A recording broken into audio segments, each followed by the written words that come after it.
Hello, I'm Jeff, and this is Snap Talk, your podcast supplement. Earlier today, Nintendo released their financial statements from April 2017 through March 2018. And as expected, Nintendo did very well this year, going above and beyond in terms of profits as well as sales of the Nintendo Switch, both in terms of hardware and software sold on the system. And included in today's announcements was a bit of a shocker, but not one that was too surprising. We'll get to that later. First, let's talk about sales. The Nintendo Switch, on the hardware side of things, has sold 15 million units, which goes above the initial forecast that Nintendo had, for a lifetime total of 17.79 million sold. The amount of games sold on the system is 63.51 million during that time, for a grand total of 68.9 million. And the forecast from this next year, from April 18 to March 19, an additional 20 million units sold, with 100 million units of software sold. And during this time, Nintendo hopes to increase the average bought titles per console from 3.9 up to 4.5. Super Mario Odyssey has been confirmed to have sold over 10 million units as of March 31st. Other games to join it in the 6 million club are Mario Kart 8 Deluxe at 9.2, Breath of the Wild at 8.48, and Splatoon 2 at just over 6. 1-2 Switch has over 2.29 million sold, ARMS at 1.8, Xenoblade Chronicles 2 at 1.3, and Kirby Star Allies at 1.25. And it wasn't just console numbers that looked good for Nintendo. The annual revenue for smartphone games rose about 60%. Although it should be noted that Pokemon Go's revenue dropped just about half, down to 10.3 billion yen, or about 100 million USD, from the 20.3 billion yen a year ago.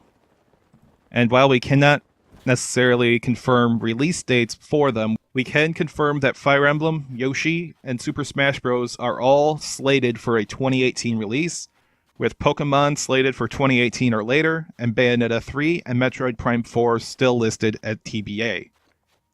Other than that, there's been no other major things to talk about software-wise. However, the big thing coming up later this year, on June 28th, we will see the retiring of Tatsumi Kimishima from his post as representative director and president of Nintendo.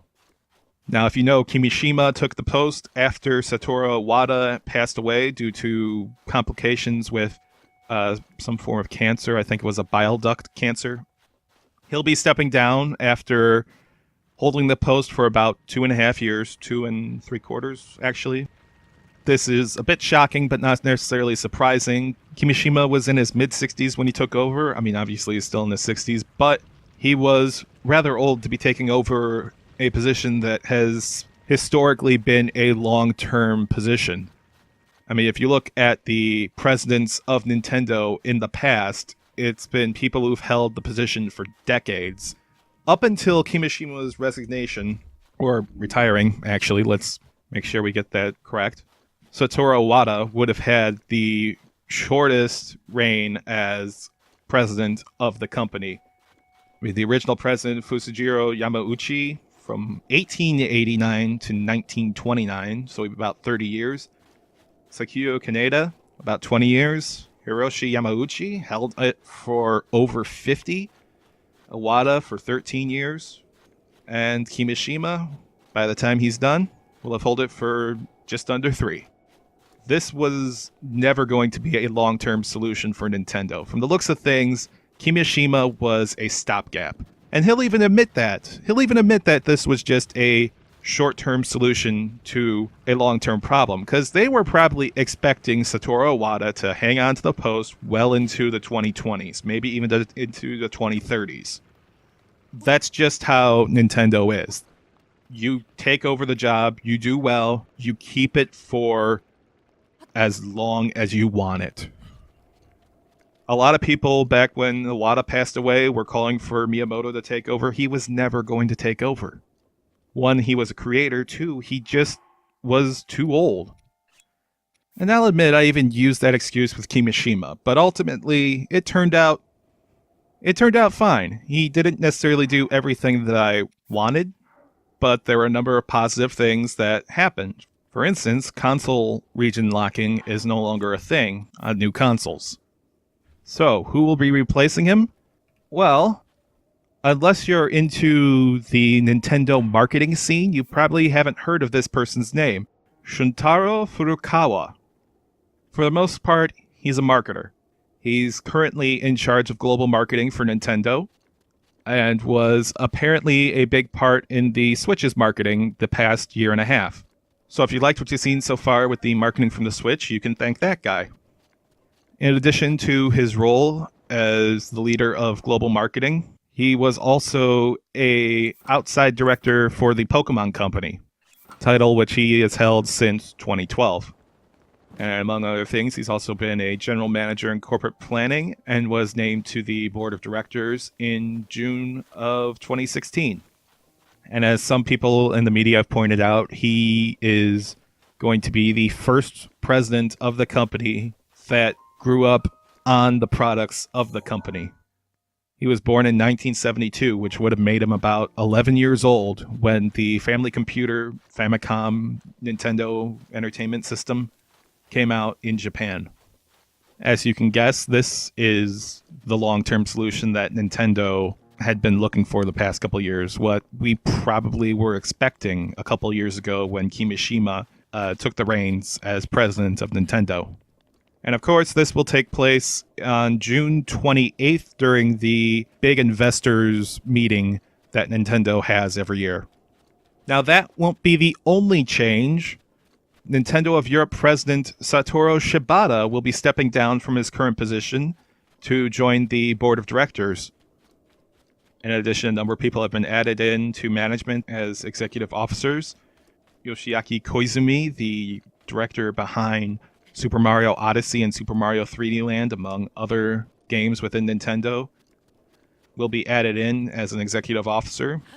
You might know him from the Nintendo Directs the past year and a half. In addition, Takashi Tezuka, a senior officer in the Entertainment Planning and Development Department, will be added in as an executive officer. He was the director of Super Mario Maker and has been designing games for the company since 1984, with credits including the original Super Mario Bros. Overall, there's a decent amount of change going on. No word yet on who would be replacing Satoru Shibata for his position as president of Nintendo Europe. But it seems to be fairly exciting for investors as a number of younger talents have made their way into management roles, which has been a bit of a criticism of Nintendo in the past years. So yeah, that's the big announcement today, is that the next president of Nintendo will be Shuntaro Furukawa. And since he's fluent in English, I expect to see him a few times during future Nintendo Directs as soon as he takes over. Or just any sort of thing. I think that's something that really has been missing since Iwata passed away, is someone who can communicate with the West. I don't necessarily know what the future holds for him, but I wish him well, and I hope that he can continue this upward trend that Nintendo has been going on. And that'll be it for this episode of Snap Talk. If you liked what you saw, please like, share, comment, and subscribe. If you have a different opinion to what was said, please list that down below, and we can talk about it. If you have any ideas for any future Snap Talks, please list that below, and if I feel I can get enough material together, I will talk about it in a future episode. I'm Jeff from Some Nerdy Arguments, and I'll talk to you soon.